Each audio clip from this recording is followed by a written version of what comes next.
tergantung siapa yang dititipin. Kalau yang dititipin kreatif ini ditambah-tambahin.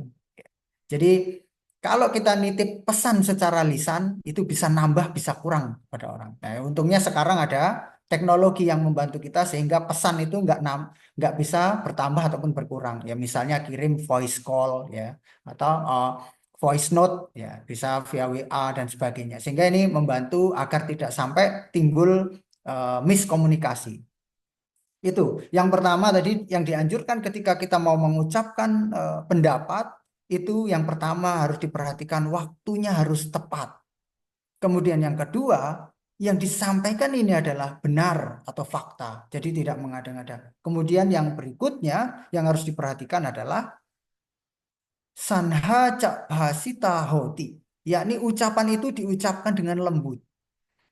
Tidak dengan kata-kata atau mungkin intonasi yang keras dan sebagainya. Ya, disampaikan, diusahakan memberikan saran dengan tutur kata yang halus, penuh perhatian, atau bahkan kalau misalnya suatu ketika harus menolak ajakan, ya disampaikan dengan cara yang ramah atau tidak menyakitkan hati.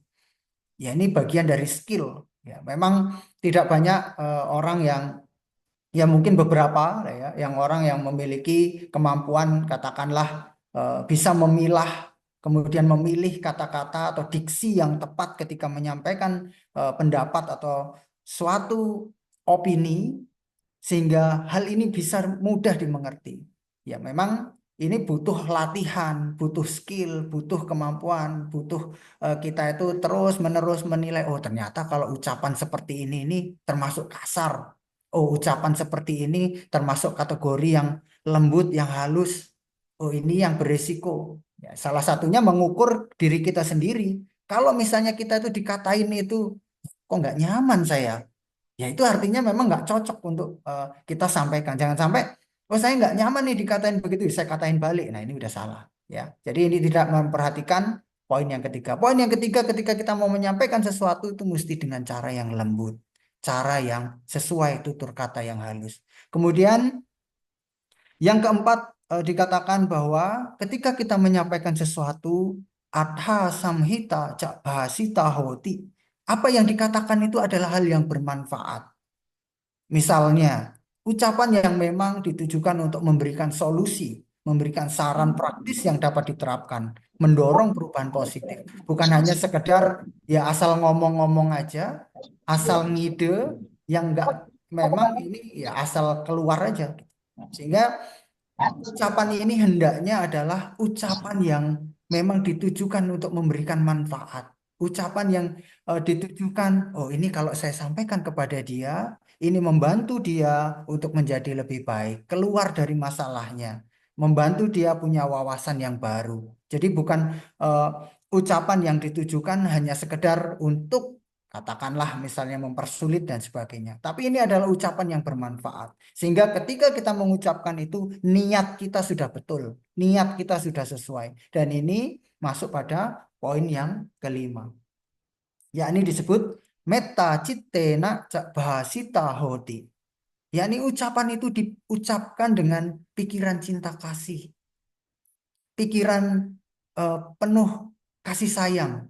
Jadi tidak katakanlah, wah saya udah sebel, kemudian keluar ucapan itu. Nah, biasanya ucapannya keliru.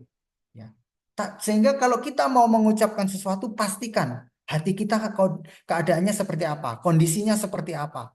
Apakah kita sedang eh, marah atau kita sedang mungkin ya katakanlah banyak masalah, ya itu kita mesti berhati-hati. Tapi kalau kita sedang rileks, pikiran kita cek, oh sedang bagus. Ketika ada yang ingin minta pendapat kita ucapkan dengan penuh cinta kasih. Kita sampaikan pendapat itu dengan pikiran yang penuh cinta kasih.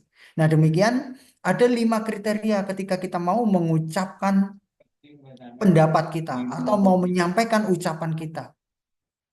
Karena ucapan yang baik timbul dari pikiran yang baik. Ucapan ini sebagai saluran, ya diibaratkan misalnya kalau suatu teko kita nggak bisa nebak isinya apa. Ya kita lihat dari luarnya teko ini nggak transparan. Kalaupun transparan kita hanya bisa nebak-nebak. Meskipun warnanya seperti coklat-coklat, Kalau dilihat dari luar, belum tentu itu teh. Bisa jadi jenis kopi tertentu yang memang warnanya mirip teh. Bagaimana kita tahu ketika itu dituang, keluar dari tekonya, kemudian dirasakan oleh orang yang mencicip, baru dia tahu, oh ini ternyata teh, oh ternyata kopi, oh ternyata minuman lain, susu misalnya, atau sirup. Demikian pula orang menilai kita, pikiran kita sulit ditebak-tebak. Tapi begitu pikiran itu keluar dari ucapan melalui tindakan fisik atau ucapan kita yang seringkali, ya, itu mereka akan menilai kita. Oh, ternyata dia tuh karakternya orangnya seperti ini. Oh, si A itu lembut. Dia tuh cara berbicaranya seperti ini. Oh, dia kalau berbicara tegas, to the point. Ya. Sehingga ucapan kita adalah cerminan karakter kita. Ya, sekalipun itu bisa dilatih, tapi kalau orang dengan pikiran yang tidak baik, tentu yang diucapkan cenderung mengarah kepada hal yang tidak baik. Demikian kalau kita berpikir, berlatih, melatih pikiran kita, mengisinya dengan hal-hal yang baik, tentu apa yang diucapkan, apa yang dilakukan tindakannya, tentu akan menjadi baik. Nah, eh, baik kemudian terkait dengan pikiran cinta kasih ini, Ibu Bapak hadirin sekalian. Dengan kita mempraktikkan pikiran yang penuh cinta kasih ini, ya disampaikan juga ternyata ini memberikan manfaat. Tidak hanya ucapan kita menjadi lembut, menjadi baik. Oh ternyata ya memang ini secara literatur di dalam teks Buddhis dikatakan kalau orang yang mempraktikkan cinta kasih, ucapannya lembut, pikirannya penuh cinta kasih, pertama manfaatnya adalah dia itu bisa tidur dengan tenang, dengan nyenyak. Yang kedua tidak bermimpi buruk. Ya mungkin kalau orang eh, seingat saya kalau orang Sunda itu bilangnya erep-erep ya, erep-erepan gitu loh. Atau kelindian, nah ya. Biasa disebut kelindian. Atau mengigau ya kita merasa seperti tertimpa sesuatu tapi kita nggak bisa bangun. Nah itu biasanya karena sebelum tidur mungkin kita diliputi oleh pikiran yang tidak dipenuhi cinta kasih. Nah, orang yang penuh cinta kasih dia tidak bermimpi buruk. Kemudian dia dicintai oleh manusia. Karena orang yang penuh cinta kasih, ya mungkin ibu bapak pernah melihat, bisa merasakan ya dikatakanlah beberapa orang itu mengatakan punya aura begitu. Mungkin bapak ibu pernah melihat orang yang belum pernah ketemu sama sekali, pertama kali ketemu begitu melihat bisa merasakan, oh rasanya orang ini tenang, damai, ramah, enak diajak bicara. Pun sebaliknya, mungkin ibu bapak pernah melihat ada orang-orang yang belum pernah kita ketemu, nggak tahu siapa namanya, tapi begitu melihat pertama kali rasanya kayaknya serem ya, nggak berani dekat-dekat. Ya, kita seperti bisa merasakan. Nah, pun kalau kita melatih pikiran cinta kasih ini, ucapan kita menjadi baik, tindakan kita menjadi baik, ya orang akan melihat kita seperti memiliki aura yang baik begitu. Kita bertingkah laku, berperilaku yang baik. Kemudian dia juga dicintai oleh makhluk yang bukan manusia, misalnya binatang, makhluk halus dan lain-lain. Ya mungkin ibu bapak yang punya peliharaan di rumah misalnya punya kucing dan sebagainya. Kalau kita sering kasih makan, kita elus dan sebagainya, mereka pun juga akan memberikan cinta kasih kepada kita. Mereka akan nurut, mereka akan mau dekat-dekat dengan kita. Coba kalau kita punya peliharaan setiap kali mendekat kita tendang misalnya, kita perlakukan dengan kasar, mereka nggak akan mau mendekat. Karena mereka pun juga bisa merasakan pikiran, perilaku cinta kasih kita. Ya dikatakan bahwa eh, dengan melatih pikiran, ucapan penuh cinta kasih ini, ya dikatakan dilindungi oleh para dewa. Ya mungkin istilah umum yang populer itu adalah kita itu seperti punya guardian angel. Ya, jadi mau melakukan sesuatu tapi seperti ada yang mengingatkan begitu. Nggak usah ke sana. Ternyata kejadian betul. Ya, itu ya beberapa kali, beberapa case itu pernah kejadian. Sehingga ya dikatakan bahwa mereka yang mengembangkan cinta kasih itu seperti punya dewa pelindung, guardian angel. Nah, kemudian orang yang mengembangkan cinta kasih, pikirannya, ucapannya, perilakunya dengan dilandasi cinta kasih, pikirannya ini mudah terkonsentrasi. Ya, ketika mau tidur, berbaring sebentar, fokus, langsung lelap. Nggak perlu gelisah kanan kiri. Lagi merem begini, scroll-scroll lagi, nggak jadi tidur. biasanya gelisah karena tidak dipenuhi cinta kasih. Kemudian orang yang mengembangkan cinta kasih cenderung kulit wajahnya bersih. Karena ya memang kalau orang yang penuh cinta kasih pikirannya, ucapannya, perilakunya, jadi lama-lama karena terlatih ya ada terbentuk otot-otot kecil di wajah ini, eh, syaraf-syarafnya begitu, itu membentuk ya orang melihat kita biasa aja tapi orang melihat seperti senyum, kemudian kelihatannya ramah dan sebagainya. Sehingga orang yang ya memang zaman sekarang kalau mau kulit wajahnya bersih cukup bisa pakai skincare misalnya bisa. Atau ke klinik misalnya, klinik kecantikan ya bisa. Tapi ini alternatif yang lain mungkin bisa dipraktikkan. Nggak perlu ke klinik, nggak perlu pakai skincare. Mengembangkan cinta kasih, pikirannya tenang, pikirannya penuh cinta kasih, kasih sayang kepada sesama. Nanti ucapannya pun menjadi ucapan yang penuh kasih, nggak akan muncul ucapan yang kasar. Karena ucapan kita itu adalah cerminan dari pikiran kita. Kemudian dikatakan bahwa mereka yang mengembangkan cinta kasih, ya pada akhirnya ketika tutup usia pun meninggal dengan tenang. Nah, demikian Ibu Bapak hadirin sekalian yang dapat saya sampaikan pada kesempatan malam hari ini. Karena memang kemarin disampaikan nanti ada sesi-sesi yang berikutnya, ada tanya jawab dan sebagainya. Nah, demikian pengantar dari saya yang saya sampaikan terkait bagaimana ucapan itu yang harus dihindari. Kemudian ada 5 syarat ketika kita mau mengucapkan sesuatu agar ucapan itu menjadi baik. Dan tentu poin utamanya adalah kita mengusahakan, mengupayakan ketika kita menyampaikan pendapat, menyampaikan opini kita, mengucapkan apa yang kita pikirkan itu dilandasi dengan pikiran penuh cinta kasih dan kasih sayang. Demikian materi yang dapat saya sampaikan, mudah-mudahan bermanfaat. Nanti kita lanjutkan pada sesi berikutnya. Saya kembalikan kepada moderator. Terima kasih. Baik, terima kasih Romo Danang atas waktu dan kesempatannya pada tema kita malam hari ini, ya, dan menjaga ucapan, menjaga kerukunan. Baik, selanjutnya kita akan melakukan penanggapan dari tokoh-tokoh agama yang ada di sini. Pertama, mari kita mendengarkan tanggapan tema kita pada malam hari menjaga ucapan, menjaga kerukunan oleh tokoh penghayat yaitu Bapak Oto Dwijodipuro. Kepada waktu dan tempat, silakan Bapak Oto. Eh, Baik, selamat malam. Salam semua saudara. Salam semua saudara. Rahayu, Rahayu. Rahayu. Baik, menarik sekali apa yang diuraikan oleh eh, narasumber. Luar biasa sekali. Jadi, kalau saya melihat, jadi dari perspektif penghayat kepercayaan, sebenarnya ucapan itu istilah bahwa kita hendaknya di dalam penghayat bisa membentuk satu manusia yang seutuhnya. Apa manusia yang seutuhnya itu? Manusia yang seutuhnya adalah orang yang selaras antara pikiran, hati, dan ucapan. Nah, dari sini sebenarnya jadi berbeda dengan misalnya seorang politikus. Kadang-kadang antara pikiran, hati, dan mulut yang diuraikan itu tidak sama. Kemudian yang kedua, juga apabila tadi diuraikan ada 3 tokoh, berarti tokoh dan sebagainya. Tetapi itu semua sebenarnya tidak terlepas atau tidak berlaku di Indonesia. Nah, ini secara empiris dapat di Indonesia.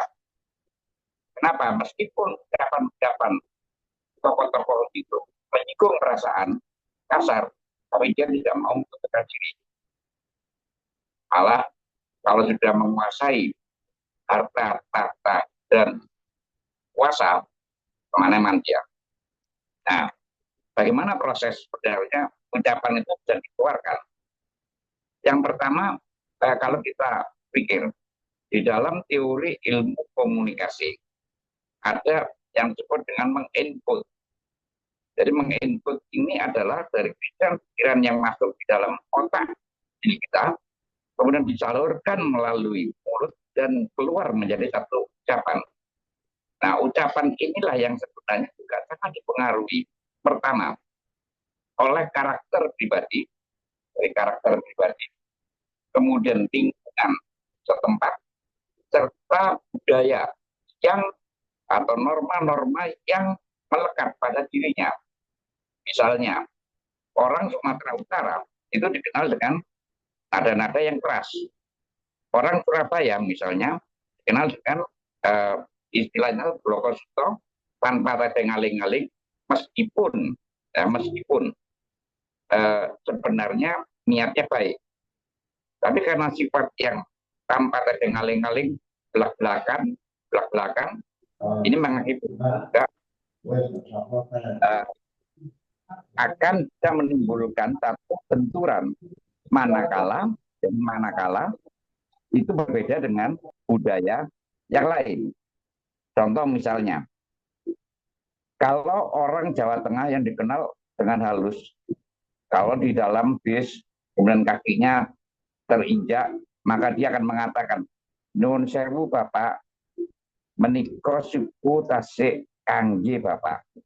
Ini, maaf Bapak, kaki ini masih berguna Bapak. Tapi kalau kena orang Surabaya, begitu kakinya terinjak, dia akan ngomong, "Hei, pancuk, sikili jikang goreng." Ini padahal tidak mempunyai niat yang jelek. Ini satu. Kemudian setelah keluar dari ucapan, maka orang yang menerima itu melakukan satu interpretasi yang disebut dengan decode. Nah ini salah satu teori. Nah, dari sinilah kalau dari perspektif penghayat kepercayaan, kita ada semacam satu omarah, satu aturan yang merupakan satu kewajiban bagi seorang penghayat, yaitu tindake. Saya bacakan aja bahasa Jawanya, tindake marang warga bebrayan kudu tansah karo alusing kan kudu susila lan alusin di agawe marming lian. Jadi kita harus berbicara secara halus dan dengan bukti pekerti yang halus sehingga membuat orang lain itu senang. Nah, ini yang sebenarnya terjadi. Tetapi saya katakan semua orang tadi saya katakan bahwa apa yang diuraikan tadi itu tidak akan terlepas dari budaya atau norma-norma yang diyakini oleh dirinya, di mana itu dilingkupi oleh lingkungan sekitarnya. Saya sebagai seorang orang Surabaya asli akan berbicara belak-belakan. Apa yang ada di dalam diri akan saya uraikan. Meskipun itu benar, meskipun dengan satu keyakinan bahwa yang saya utarakan, yang saya ucapkan itu adalah benar. Tadi seperti dikatakan oleh narasumber yang kedua, mungkin ucapkanlah sesuatu yang benar sesuai dengan fakta. Sehingga di dalam ada istilah katakanlah yang benar itu benar meskipun itu baik. Oleh karenanya secara penghayat kepercayaan itu dikatakan bahwa kita harus tahu empan-papan. Benar tapi kudu benar. Tadi dikatakan secara tepat waktunya. Jadi kalau kita benar, kita mengucapkan secara benar. Tetapi kalau itu dikatakan tidak tepat pada waktunya, maka itu akan bisa berujung kepada konflik. Ini yang terjadi. Oleh karenanya, mari di dalam hal ini kita jaga ucapan-ucapan kita, jangan sampai terjadi benturan perbedaan interpretasi yang berbeda dan mengakibatkan satu konflik, dan akhirnya tujuan utama kita adalah bagaimana kita bisa menjaga satu kerukunan. Karena akhir-akhir ini terus terang aja seperti kejadian kasus di Kuningan dan sebagainya, menimbulkan satu konflik, baik secara vertikal maupun horizontal. Ini yang terjadi pada saat ini. Nah, oleh karenanya kita tahu juga baru-baru ini juga telah dilaksanakan pilpres, pilkada, pileg, dan sebagainya. Semuanya banyak yang istilah saya adalah ucapan-ucapan yang sifatnya memecah belah. Saya kira demikian. Terima kasih atas semoga berguna dan salam semua saudara. Terima kasih. Salam semua saudara. Ya, terima kasih tanggapannya kepada tokoh penanggap penghayat kepercayaan KRTR Bapak Oto Bambang Wahyudi Dwijo Dipuro. Baik, berikutnya kita akan mendengarkan tokoh penanggap Islam Kiai Haji Muhammad Nizam AS Sofa atau disebut dengan Buya AS Sofa mengenai tema pada malam hari ini, menjaga ucapan, menjaga kerukunan. Ya, silakan. Terima kasih. Assalamualaikum warahmatullahi wabarakatuh. Waalaikumsalam.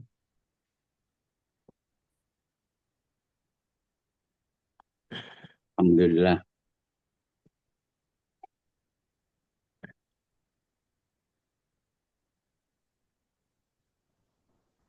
Salam semua saudara.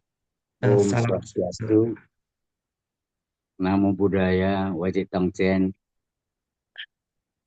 Rahayu. Salam semua saudara. Salam semua saudara. Sangat menarik tema malam ini, di mana ucapan memang bisa mengangkat derajat kita ke derajat yang tinggi, dan juga sebaliknya bisa menarik kita ke lembah kehinaan yang paling hina. Dalam Islam, hal ini ditekankan di awal ajaran dengan sabda Nabi Muhammad, "Qul khairan aw liyasmut." Berkatalah baik atau diamlah. Di samping ucapan adalah mewakili takdir kita, atau tadi telah disebutkan ucapan kita adalah cermin sifat atau karakter kita. Barang siapa yang sifatnya mulia, ucapan-ucapannya akan bermakna mulia, atau kata-katanya mengandung makna yang sesuai dengan sifat atau karakter yang bersangkutan. Itu di kesempatan yang sangat baik ini, ucapan diwakili oleh jari-jari kita, karena hampir semua orang setiap saat berkomunikasi atau buka jendela dunia melalui handphonenya masing-masing, kemudian komentar dan membuat status dan sebagainya. Itu juga hendaknya sangat berhati-hati, sebagaimana kasus yang kemarin kita saksikan, tokoh nasional yang mengucapkan kalimat yang kurang sopan bagi seorang tokoh terhadap salah seorang penjual teh, kemudian berakibat yang tidak diinginkan. Itu semua menunjukkan bahwa ucapan benar-benar harimau. Ucapanmu harimaumu, mulutmu adalah harimaumu. Ya, kita harus hati-hati terhadap ucapan yang kita ucapkan. Itu juga tulisan yang kita tulis di media sosial, karena dengan ucapan seseorang bisa menaik derajatnya tinggi-tinggi, sebaliknya dengan ucapan dia bisa terperosok ke jurang kenistaan. Maka kehati-hatian kita terhadap ucapan dan ungkapan di media sosial hendaknya jadi pelajaran penting untuk terus dibina agar tidak sampai menyakiti atau melukai perasaan siapapun.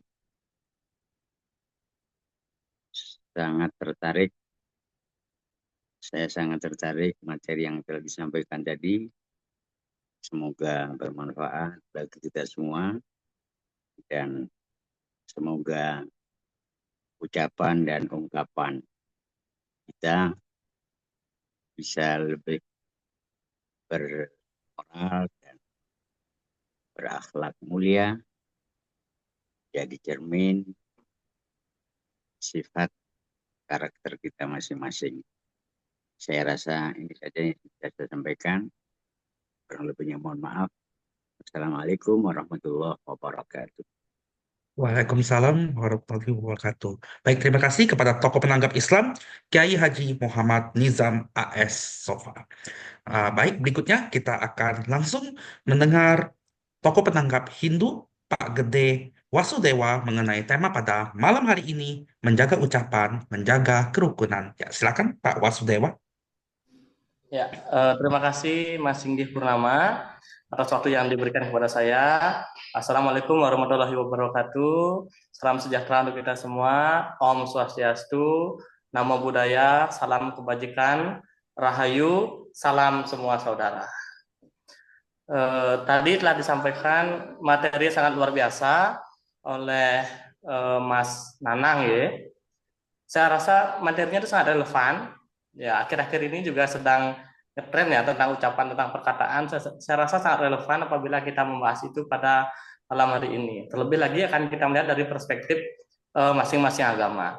Mohon izin saya akan menyampaikan dari perspektif agama Hindu. Ya, yang pertama agama Hindu itu sangat menekankan pada perkataan yang baik. Pernah saya sampaikan, saya pernah jadi narasumber sebelumnya tentang Trikaya Parisuddha. Dalam kesempatan ini juga, salah satunya adalah Wacika Parisuddha. Wacika Parisuddhanya artinya adalah kita bagaimana berbicara yang baik dan benar dan suci. Nah, berbicara itu harus berbicara yang baik, berbicara yang benar, dan juga berbicara yang suci. Dengan demikian, kita tidak akan bisa menyakiti orang lain, menyinggung orang lain, kemudian membuat gaduh dan lain sebagainya, termasuk tentunya pasti akan bisa merawat kerukunan, akan bisa membangun kebersamaan yang positif di antar masyarakat. Nah, waktu itu saya sempat sampaikan mungkin bulan lalu atau 2 bulan lalu ya tentang materi itu. Nah, kemudian dalam agama Hindu ada mengenal dalam kitab Sarasamuscaya namanya, ada 4 hal yang dilarang dalam perkataan. Yang pertama adalah ujar ahala. Apa itu ujar ahala? Ujar ahala adalah berkata jahat. Jadi kita tidak boleh berkata jahat kepada siapapun. Ya, kepada orang yang salah pun kita tidak boleh berkata jahat. Yang kedua adalah ujar apergas. Ujar apergas artinya berbicara yang kasar atau menghardik, gitu ya. Tidak boleh. Harus dihindari berbicara yang kasar. Yang ketiga adalah ujar pisuna. Nah, pisuna itu sama dengan disampaikan tadi, mungkin pisuna waca tadi ya dalam agama Buddha, sama yang memecah belah, mengadu domba, memfitnah. Nah, itu namanya ujar pisuna. Itu dilarang dalam agama Hindu. Nah, yang keempat adalah ujar mitya, yang artinya berkata bohong. Gitu. 4 itu larangan etika berbicara dalam Hindu itu hindari 4 hal tadi. Terlebih lagi kita mengenal dengan adanya hukum karma kan dalam agama Hindu. Apabila kita berkata baik maka akan baik juga yang akan kita terima. Apabila kita berkata buruk maka buruk juga yang akan kita terima. Oleh karena itu usahakanlah selalu berkata dan berpikir dan berbuat yang baik. Nah, itu yang disebut dengan Trikaya Parisuddha yang pernah saya sampaikan sebelumnya. Kemudian saya juga mengutip dalam susastra suci yang bernuansa Nusantara, yakni teks Niti Sastra. Teks Niti Sastra ini berbahasa Jawa kuna, namun menjadi pedoman agama Hindu di Nusantara. Niti Sastra bab kelima uraian ketiga menjelaskan yang ada hal yang perlu diperhatikan bagi seorang manusia maupun pemimpin atau tokoh-tokoh agama atau siapapun ya harus dalam berbicara harus memedomani teks dalam niti sastra ini. Yang pertama disebutkan wasita nimitanta menemu laksmi, yang artinya dengan perkataan bisa menimbulkan kebahagiaan. Ya, kita bisa membahagiakan orang lain, bisa membuat orang lain senang, seperti itu. Yang kedua, wasita nimitanta pati kepanguh. Dengan perkataan juga kita akan bisa mendapatkan kematian atau menemui ajal. Kalau kita berbicara salah ya bisa jadi kita juga akan menemui ajal. Yang ketiga adalah wasita nimitanta menemu duka. Dengan perkataan bisa menyebabkan kesedihan atau kesusahan. Salah kita berbicara, kita bisa mendapatkan kesedihan. Yang terakhir, wasita nimitanta manemu mitra. Dengan perkataan kita juga bisa mendapatkan sahabat atau teman. Oleh karena itu, penting kita berbicara yang baik agar kita bisa mendapatkan kebahagiaan, terhindar dari kematian, mendapatkan teman yang banyak dan juga terhindar dari kesedihan. Nah, inilah kuncinya kita bagaimana berbicara bisa merawat kerukunan. Ya. Jadi apabila kita komunikasinya baik, maka kita akan bisa mendapatkan kebahagiaan, bisa mendapatkan banyak teman. Tapi kalau komunikasi kita buruk atau kurang baik, maka bisa saja kita memperoleh kesedihan, bahkan akan mencapai kematian. Ya. Terakhir, ya dalam ajaran agama Hindu juga diajarkan untuk berbicara yang jujur, tidak bohong. Bahkan dalam sastra juga disebutkan satya mukyaning dharma, yang artinya kejujuran adalah puncaknya dharma. Orang bisa menjalankan dharma, orang bisa menjalankan kebaikan. Salah satu caranya adalah dengan cara jujur. Gitu. Kalau sudah tidak jujur, tidak bisa orang itu dikatakan berjalan pada dharma. Nah, oleh karena itu, marilah kita bersama-sama menjaga ucapan kita, ya ucapan dalam arti verbal langsung seperti ini maupun ucapan-ucapan kita di media sosial. Ya, di media sosial kita sering tweet gitu ya atau sering membuat status ya, itu juga bisa dikatakan sebagai ucapan di media sosial ya. Juga perlu kita perhatikan agar tidak bisa menyinggung yang lain sehingga toleransi dan kerukunan akan menjadi pudar. Demikian mungkin tanggapan dari saya dari agama Hindu. Mohon maaf apabila ada yang kurang berkenan. Silahkan dilanjutkan. Salam semua saudara. Salam semua saudara. Baik, terima kasih kepada tokoh penanggap Hindu, Pak Gede Wasudewa, atas waktu dan kesempatannya. Baik, sekarang Bapak Ibu kita akan langsung masuk ke sesi tanya jawab. Bagi yang ingin bertanya, bisa melalui raise hand via Zoom atau bisa dituliskan di kolom komentar di samping sebelah kanan. Ya, jadi sebelum kita menunggu pertanyaan ya, Romo Nanang, mungkin saya ingin bisa bertanya dulu sebagai moderator ya kepada narasumber kita, Romo Nanang Sutisno. Kalau kita berbicara mengenai ucapan, misalnya kita tahu bahwa maksudnya hal apa yang lebih baik kita ucapkan dan hal apa yang lebih baik kita hindari dalam sebuah ucapan. Ya, terima kasih atas pertanyaannya, moderator. Ya, memang yang sekali lagi saya mengulangi apa yang saya sampaikan sebelumnya bahwa kalau pertanyaannya tadi apa yang mestinya kita hindari dan apa yang mestinya kita bahas ketika kita berucap atau sedang berdiskusi, beropini, ya paling penting dipastikan adalah niatnya. Ketika kita sudah memulai dengan niat yang baik, tentu apa yang terjadi di situ adalah interaksi yang baik. Tapi ketika kita memulai niat atau pikirannya kita itu dimulai dengan tujuan yang buruk atau memang disengaja diniatkan dengan eh, niat yang tidak baik, ya tentu yang timbul di situ nantinya adalah interaksi yang buruk, interaksi yang tidak baik, yang tidak bermanfaat. Komunikasi atau ucapan yang timbul pun ya akan muncul ucapan yang tidak baik, yang tidak bermanfaat. Jadi sekali lagi, apapun yang dibahas, katakanlah ketika bertemu dengan teman, sekedar menanyakan apa kabar, kalau kita landasi dengan niat yang baik, tentu itu adalah ucapan yang baik. Tapi kalau kita menanyakan apa kabar, tapi diniatkan untuk hal yang buruk, ya tentu itu akan menjadi hal yang buruk. Jadi poinnya adalah, jadi topiknya apa kalau kita mau membahas sesuatu? Pastikan niatnya dulu.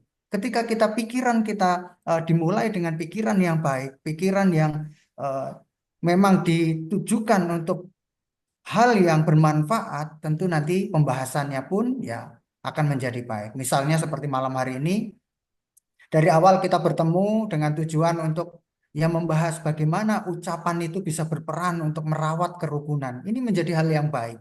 Karena tadi misalnya dari para senior menyampaikan bahwa dari sudut pandang agama Hindu, agama Islam maupun dari penghayat kepercayaan menyampaikan pendapat, oh seperti ini ucapan yang baik. Ini menjadi suatu hal yang baik. Malam ini menjadi pertemuan yang baik karena kita mengawali dengan niat yang baik. Tentu pembahasannya akan menjadi baik. Begitu jawaban dari saya. Saya kembalikan ke moderator. Terima kasih. Wah, luar biasa ya, jawaban yang sangat mantap pada malam hari ini ya, Romo Nanang ya. Ya, dan saya kembali bertanya ya, Pak Nanang. Kalau tadi kita bicara mengenai orang yang jujur, dan sekarang kita berbicara mengenai kebalikannya. Nah, apa yang terjadi kalau seseorang itu tuh memiliki hobi mengatakan yang tidak jujur atau bohong? Yang ditanyakan, Ya, apa, gimana apa jika seorang ini memang punya eh, kebiasaan hobi yang bicara tidak jujur? Ya, tidak jujur. Nah, ya tentu seperti saya sampaikan juga tadi di materi saya, ketika kita sudah sering katakanlah terbiasa menyampaikan ucapan-ucapan yang eh, bohong, yang tidak jujur, mungkin pertama ya kesempatan satu kali, dua kali, tiga kali orang tidak menyadari. Tapi dalam kehidupan kita nggak mungkin berinteraksi dengan seseorang itu, apalagi kalau teman dekat, saudara, di lingkungan keluarga, sekali dua kali. Tapi kita akan berkali-kali, bertahun-tahun, dan kita lama-lama akan tahu bahwa apa yang diucapkan itu suatu hal yang fakta atau memang dia ini berbohong. Karena ya memang hukum alam itu seperti itu. Kita nggak akan menutup kebohongan itu terus menerus gitu. Sekali, dua kali, tiga kali mungkin dia tidak ketahuan berbohong. Tapi karena interaksinya bertahun-tahun lama, orang juga akan bisa merasakan, oh si A, si B ini karakternya seperti itu. Nah, apa yang akan terjadi pada seseorang yang memiliki kebiasaan itu? Ya, otomatis orang tidak akan menjadi percaya atas apa yang diucapkan. Kalaupun dia mengucapkan sesuatu, orang akan mengonfirmasi ke tempat lain. Emang benar seperti ini.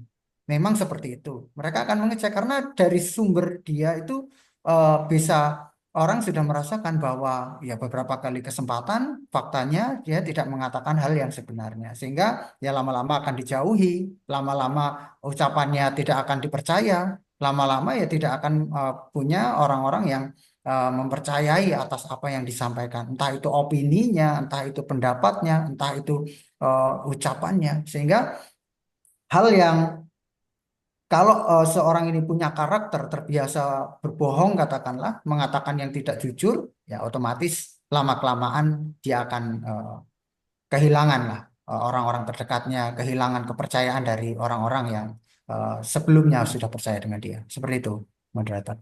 Saya kembalikan ke moderator. Terima kasih. oke. Baik, Romo Nanang. Berikut ada pertanyaan masuk dari Romo Rahula Hananuraga. Ya, izin bertanya, dalam dunia yang semakin pluralistik, apa tantangan terbesar dalam menyampaikan ucapan lintas agama yang harmonis? Ya, silakan. Ya, terima kasih atas pertanyaannya, Romo Rahula. Ya, memang dalam dunia yang semakin plural ya di era modern ini akan otomatis semakin banyak tantangannya karena memang ya katakanlah diksi-diksi, narasi-narasi yang berkembang itu tentu akan kemungkinan besar bisa menjadi gesekan antara satu golongan, satu kelompok, atau satu pandangan tertentu. Namun demikian, ya ini pendapat saya pribadi, tidak perlu merasa katakanlah saya harus menjadi seperti mereka. Tetaplah menjadi diri sendiri, tetaplah punya karakter, tidak masalah. Yang paling penting kita autentik, kita katakan apa yang ada, yang sejujurnya, yang bermanfaat, yang sesuai. Jadi nggak perlu katakanlah misalnya karena ini oh sudah sangat plural, sangat banyak pendapat, sangat banyak pandangan, sehingga kita mesti berperan bagaimana. Ketika membangun komunikasi, yang paling penting ketika berbicara di antara teman-teman yang lintas agama, yang paling utama diniatkan adalah ya berniat untuk membangun kerukunan itu sendiri. Karena dengan itu dikatakan ya ini sebagai jembatannya kita. Mungkin kita memang berbeda, mungkin kita punya pendapat yang berbeda, kita menjalani kehidupan dengan sudut pandang yang berbeda, tapi kita masih tetap bisa bertemu, kita tetap bisa bersilaturahmi, kita saling memberikan pandangan yang berbeda. Selama itu kita bisa jalankan dengan baik, ya kita hidup dengan harmonis. Karena memang ada beberapa taman yang bunga itu bunganya satu warna saja. Tapi kan membosankan ya kalau hanya melihat taman yang begitu luas warna bunganya hanya satu.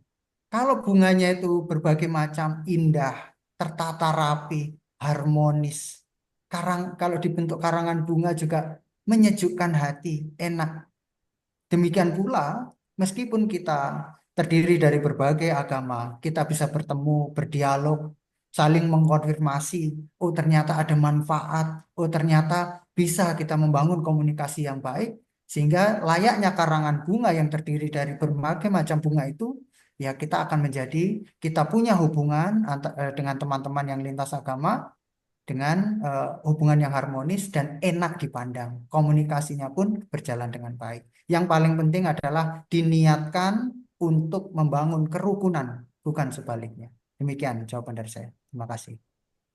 Ya, baik, Romo Rahula, apakah ada yang mau ditanyakan kembali? Ya, selagi menunggu ya, Romo ya, ini saya sedikit penasaran juga, Romo. Kan kalau kita di Buddhis ya, kita mengajarkan untuk kita selalu menjadi lebih sadar ya terhadap apa yang kita pikirkan, ucapkan, dan perbuatan. Karena tema kita pada malam hari ini menjaga kerukunan. Oh, nanti sebelum saya bertanya, ini ada yang raise hand ya.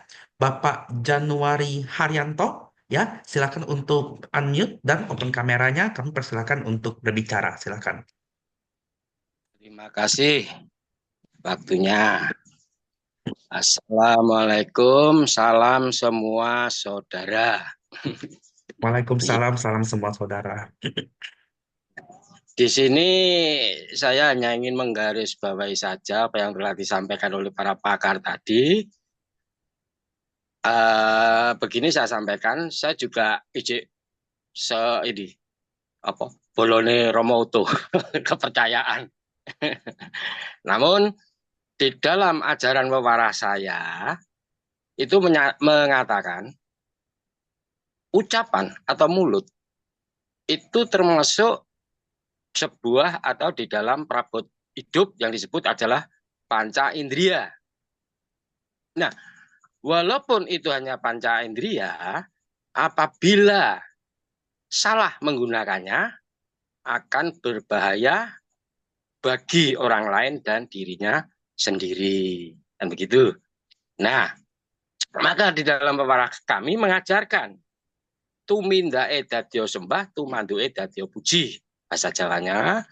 Dalam bahasa Indonesianya yang dimaksud dadi sembah, segala tindakan kita apabila dilihat oleh orang lain akan menyenangkan. Jadi bukan hanya menjaga ucapan ya, tindakan juga. Segala gestur tubuh kita, gerakan kita, itu kalau dilihat menyenangkan. Tumanduk. Tumanduk itu letaknya, kedudukannya adalah di ucapan. Dadya puji, dalam arti kata dadi puji itu bukan dipuji-puji terus sambil bengak-bengok atau gimana gitu ya, enggak. Yang dimaksud Dadya puji itu segala ucapannya apabila didengarkan oleh orang lain meresap di hati. Ini yang diajarkan di Wewarah saya. Juga di situ ada yang namanya hukum dan larangan di Wewarah kami. Hukumnya ora kena ngesei batine dhewe, ngersah, ngersula, nyakrobawa, ngira-ngira, ngaku-aku dan menggambar-gambarkan Tuhan. Tidak boleh mengingkari hatinya sendiri, ngesei batine dhewe. Ngersah, mengeluh, tidak boleh. Mengira-ira, mengaku-aku, tidak boleh. Apalagi menyerupakan Tuhan. Juga di dalam larangan itu disebutkan ora kena ngrembug alane liyan, tumbak cucukan gawe rugi lan seri liyan. Artinya apa? Tidak boleh selalu ngerasani bahasa Jawa, bahasa Indonesia apa ya? Menggunjingkan orang lain, ngoreksi jeleke sehingga lupa dengan kejelekannya sendiri, ya kan? Sering mengadu, kulaan istilahnya, omong kono dijual sana, omong sana dijual sana, itu dilarang, tidak boleh, dilarang di dalam ajaran kami. Rembuk alanian itu semua akan merugikan orang lain. Juga di dalam kita berkata-kata, sering kita pasti semua orang tahu, munculnya ucapan itu dari dalam dulu. Muno muni, bahasa Jawa nih, muno muni. Muno itu sebelum terucap, itu muno. Muni itu setelah terucap. Maka untuk mencapai kerukunan itu, apa sih artinya kerukunan itu? Ini definisinya harus kita tahu. Yang dinamakan kerukunan, bahasa kami, ngadoke anggone padudon lan pasulayan. Menjauhkan dari segala pertengkaran dan pertikaian. Caranya, petunjuk pelaksanaannya ini yang harus kita ketahui, kan begitu. Nah, makanya benar apa yang diucapkan oleh para tadi, penangga-penangga tadi sangat benar sekali. Karena apa? Karena harus papan empan dugo prayogo. Harus pada tempatnya. Siapa yang kita hadapi dan apa yang harus kita ucapkan, situasinya seperti apa yang perlu kita sampaikan. Nah, di sini, di dalam Wedotomo, mengutip dalam Wedotomo, itu jangan sampai jadi sepah asepi, sepah samun, hanya sampah. Tua, hanya kebanyakan usia, tapi tidak mempunyai pengertian dan pengetahuan tentang apa? Tentang bermasyarakat. Maka di ajaran kami juga ada yang disebutkan bermasyarakat atau toto broyo bahasa Jawa nih. Di dalam kita bermasyarakat agar supaya terjadi kerukunan, maka di situ tidak pandang suku, ras, golongan maupun itu. Jadi yang sebab apa? Kita bermasyarakat ini kita bergaul dengan manusianya, bukan pakartine atau bukan tindakannya atau ucapannya, gitu.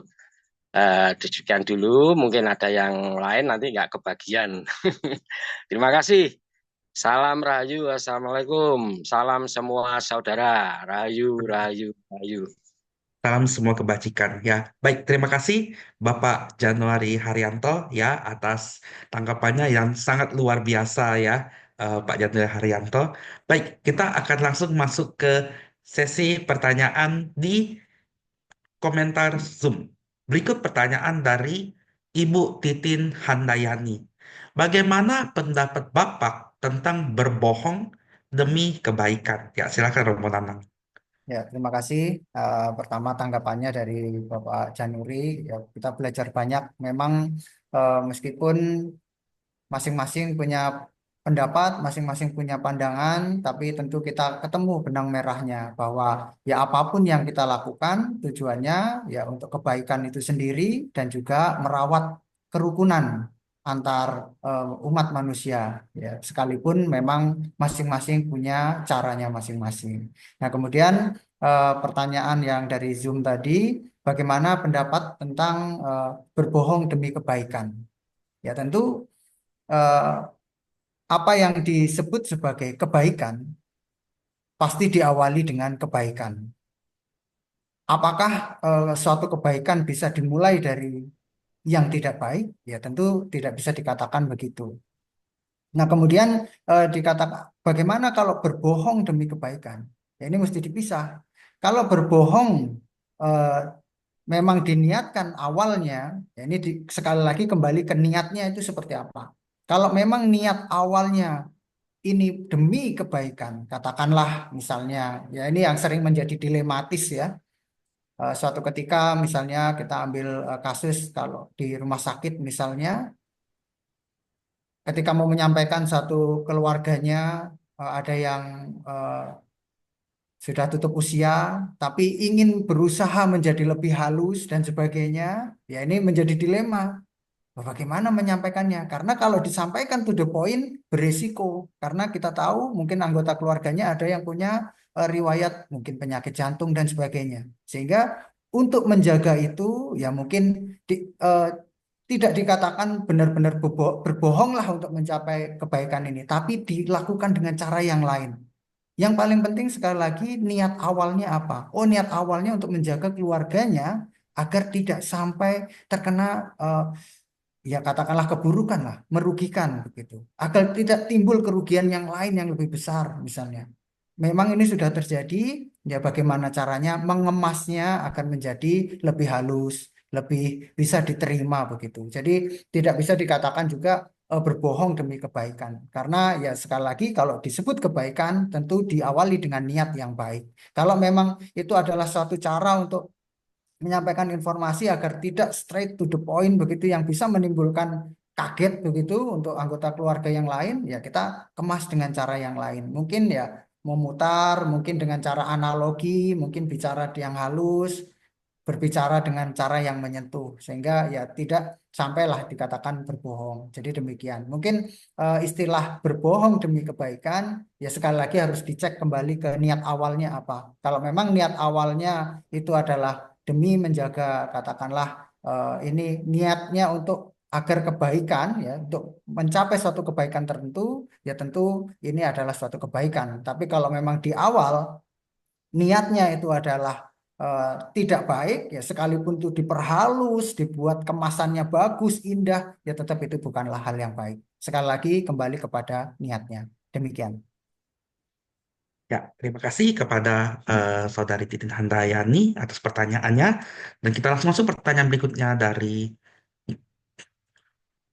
Anton Wijaya, ya, Pak Anton Wijaya. Nah, ini beliau juga dari Buddha, ya. Selamat malam, izin bertanya, bagaimana pendapat Romo Nanang terkait dengan pembicaraan dengan maksud bercanda dengan teman kita? Namun, kita tidak tahu bahwa ternyata orang tersebut ada risau di dalam hatinya sehingga langsung emosi. Bagaimana kita menyikapi hal tersebut kepada teman kita? Ya, terima kasih. Ya, terima kasih atas pertanyaannya, Pak Anton. Ya, sekali lagi memang ini bagian dari kehidupan sehari-hari yang sering kita temui. Maka di awal tadi saya menyampaikan bahwa ketika kita berbicara, ya kita harus memastikan niatnya apa. Kalau memang tadi di awal dikatakan, oh niatnya bercanda, ya, tapi ternyata tanggapannya berbeda. Oh dia memasukkan itu ke dalam hati dan timbul emosi atau mungkin bahkan dendam.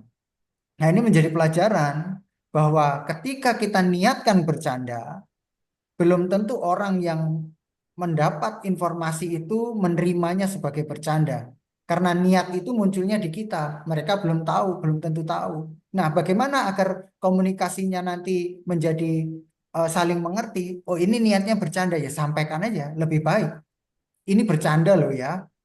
Baru menyampaikan apa guyonannya misalnya.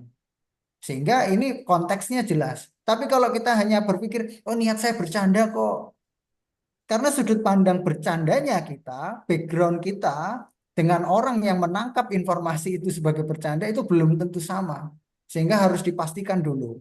Ya mungkin kalau pertemanannya sudah lama dan saling kenal, katakanlah sudah tinggal bersama dalam satu lingkungan tertentu, atau mungkin teman kos atau teman sekolah yang cukup lama, atau teman dalam satu pekerjaan yang cukup lama bergaul, ya tentu kita tahu kapasitas bercandanya itu levelnya segini. Oh, kalau lebih dari ini bisa menyinggung dan sebagainya. Tapi kalau masih baru dan sebagainya, ya kita belum bisa menakar. Lebih baik jangan bercanda eh, tentang hal-hal yang bisa, ya, dalam tanda kutip itu sensitif gitu. Sehingga komunikasinya bisa terjalin dengan baik.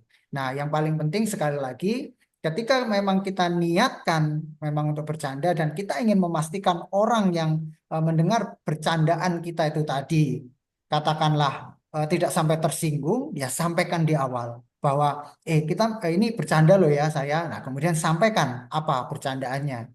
Dan juga pastikan bahwa niat kita itu bercanda. Jangan sampai memang kita ingin menyakiti dan sebagainya. Nah, sekali lagi, ya memang di dalam teks Buddhis dikatakan cetanahang bhikkhave kamang wadami. Yang disebut sebagai perbuatan itu adalah niatnya. Niatnya apa? Kalau itu niatnya buruk, ya menjadi perbuatan yang buruk, kama buruk. Tapi kalau niatnya di awal baik, niatnya mau support, niatnya mau menghibur, niatnya mau membangkitkan motivasi teman misalnya dengan mengajak dia bercanda, ya tentu ini menjadi suatu yang baik. Karena cetana atau niat di awalnya adalah niat yang baik. Pikiran di awalnya adalah pikiran yang baik. Sekalipun nanti mungkin timbul hal-hal yang kurang menyenangkan dan sebagainya, ya mesti diklarifikasi. Begitu. Demikian jawaban dari saya, moderator. Saya kembalikan. Terima kasih. Ya, baik. Terima kasih atas pertanyaannya, Saudara Anton Wijaya. Oh, ini berikutnya ada yang raise hand dari Ibu Nana. Silakan untuk unmute dan mulai berbicara. Silakan, Bu Nana. Terima kasih. Namun Nana yang saya mau menambah. Suaranya boleh agak diperbesar. Halo, sudah terdengar? Maaf, suaranya masih Masih kecil. kecil, Bu. Mohon maaf. Tidak kedengaran. Halo, saya chat aja kalau gitu. Ini udah jelas, Bu. Udah jelas. Tadi jelas. Terakhir udah jelas. Mana yang lebih penting kalau secara skala prioritas antara memperbaiki cara bicara dengan memperbaiki pola pikir, sehingga sudut pandang yang kita ambil ketika kita merespon segala bentuk pembicaraan orang itu tetap menjadi positif. Dan seperti apa upaya yang bisa kita lakukan? Terima kasih, Romo. Mungkin langsung Ya, saya jawab silakan. ya, Pak Singgi ya. Ya, Ya, silakan. terima kasih atas pertanyaannya, Bu Nana. Jadi, mana yang menjadi prioritas? Kita perbaiki pola pikirnya dulu, atau kita berlatih cara berucapnya yang baik? Ya, memang seperti saya sampaikan tadi, diumpamakan seperti kalau ada teko, apa yang tertuang itu adalah isi dari teko itu. Jadi kalau ditanya mana yang prioritas, ya diumpamakan teko itu seperti pikiran kita. Orang melihat teko itu nggak tahu isinya apa. Kecuali ketika sudah dituangkan, oh itu kopi, oh itu susu, oh itu teh. Orang baru tahu isi pikiran kita melalui ucapan kita, tindakan kita, mungkin gestur kita. Nah, sehingga kalau ditanya mana yang lebih prioritas, memperbaiki pola pikir atau cara berucap. Perbaiki pola pikirnya, lalu latihan untuk berucapnya yang diperbaiki. Jadi pola pikirnya mesti betul dulu.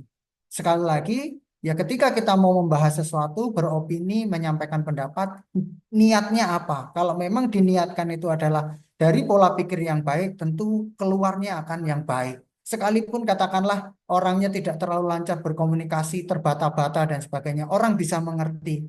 Karena apa? Yang diucapkan itu hal-hal yang baik, poinnya baik. Meskipun tidak lancar, tertata dan sebagainya. Tapi itu butuh jam terbang saja.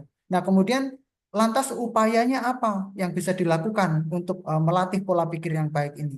Tentu salah satunya yang saya sampaikan tadi, ketika kita mau melakukan sesuatu, landasi dengan pikiran cinta kasih, kasih sayang. Kenapa ini menjadi penting? Karena ketika kita eh, mau melakukan sesuatu, kita memastikan, loh, saya ini melakukannya dilandasi apa? Saya sedang marah, saya sedang dengki, saya sedang penuh dendam. Kalau melakukan itu jelas itu menjadi buruk. Tapi ketika kita mau melakukan sesuatu, mau berucap sesuatu, ketika kita melihat pikiran kita, oh ini dasarnya saya cinta kasih. Saya mau support dia, saya mau motivasi dia, saya mau bantu dia untuk menjadi bangkit semangatnya. Nah, ini menjadi baik. Pasti otomatis yang keluar yang baik. Sehingga upaya yang perlu dilakukan ya terus melatih perlahan-lahan, sering mengecek ke diri sendiri. Ketika mau melakukan sesuatu, niat saya apa sih sebenarnya? Tujuan saya apa sih? Ketika kita mau ketemu teman atau kita mau berbicara atau memberikan pendapat, termasuk misalnya berbicara dengan pasangan, termasuk ketika memberikan nasihat kepada anak atau saudara, ya niatnya dulu dicek, kita niatkan. Kalau memang kita sedang mungkin banyak pikiran, belum siap, ya mending ditahan. Mohon maaf, saat ini saya belum siap memberikan motivasi, bantuan, pendapat karena saya sendiri sedang banyak pikiran. Sampaikan saja, itu lebih baik daripada kita memaksakan diri yang keluar adalah hal-hal yang kasar, yang buruk, yang bahkan memperkeruh suasana. Ketika kita sudah siap, kita tenang, kita mengecek diri kita sendiri, oh saya sudah siap, saya sudah tenang. Saya siap untuk berbicara membahas masalah ini. Silahkan bertemu, silahkan bicara yang baik. Niatkan ketemu itu untuk membahas hal yang baik. Demikian Bu Nana jawaban dari saya. Terima kasih.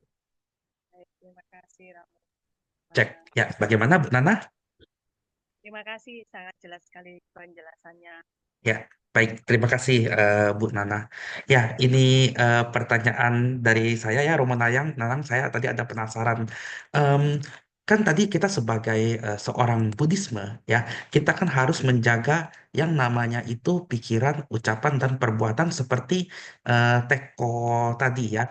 Nah, dan ini menjadi tantangan kita di era digital ya. Kita sering tahu kalau di media sosial itu kan sering terjadi ujaran kebencian yang memicu konflik kan. Nah, pertanyaan tuh bagaimana sih kalau kita tuh bisa membangun budaya komunikasi yang positif di ruang digital itu? Kayak gitu tuh. Nah, menurut Roman Anang bagaimana?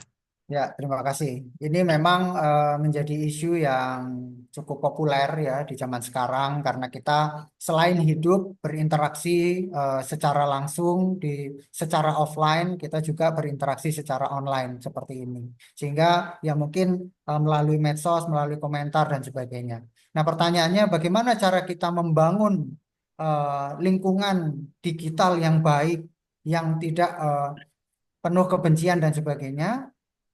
Kalau sudut pandang dari saya, pendapat saya dimulai dari diri sendiri.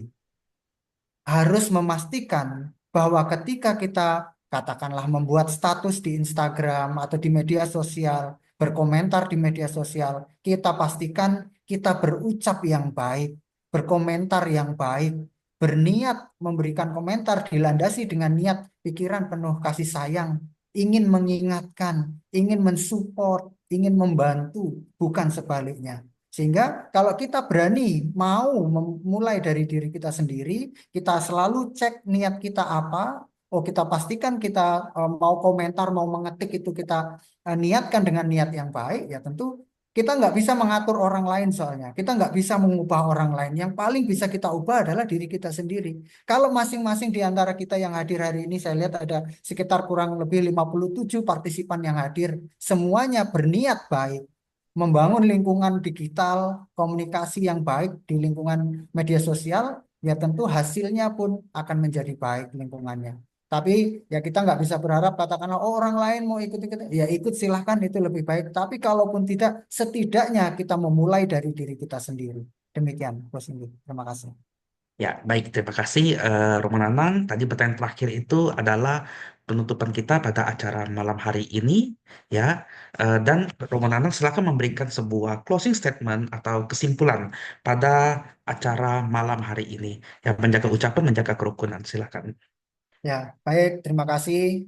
Sekali lagi saya berterima kasih kepada teman-teman, Bapak Ibu, para senior juga yang sudah hadir, memberikan kesempatan kepada saya untuk menyampaikan tema pada malam hari ini tentang menjaga ucapan, merawat kerukunan. Karena sejatinya ketika kita berucap, kita memiliki niat yang baik, kita hendaknya berucap untuk memberi manfaat.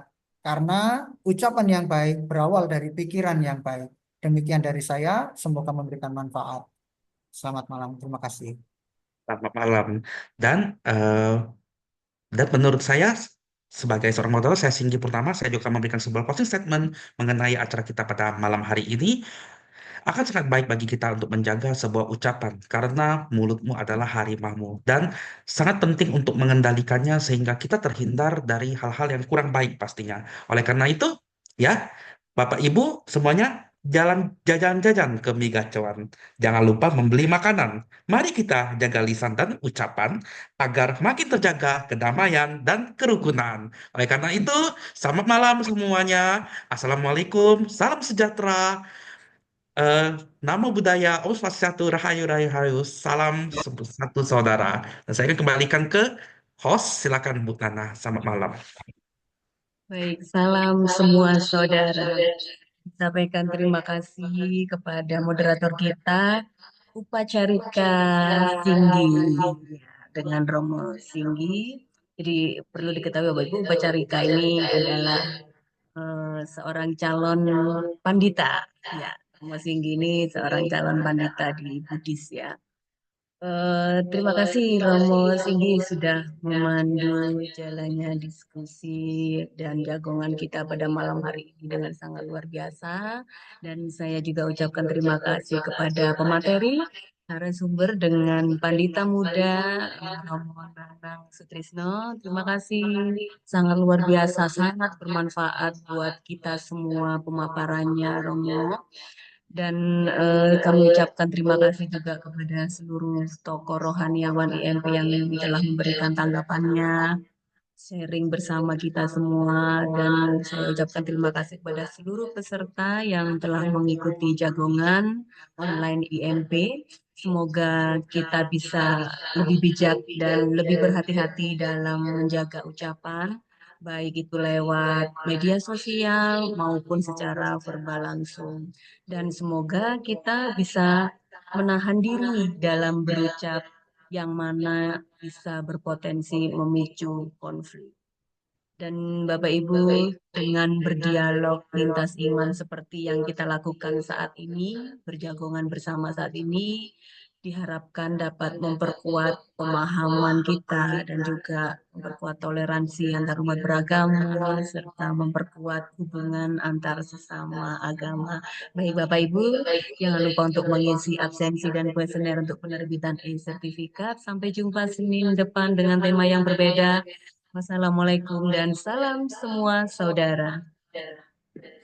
Salam semua saudara. Sampai Terima jumpa. kasih Bu Ulan. Suatu dan Terima kasih kesempatannya. Romo Singgi.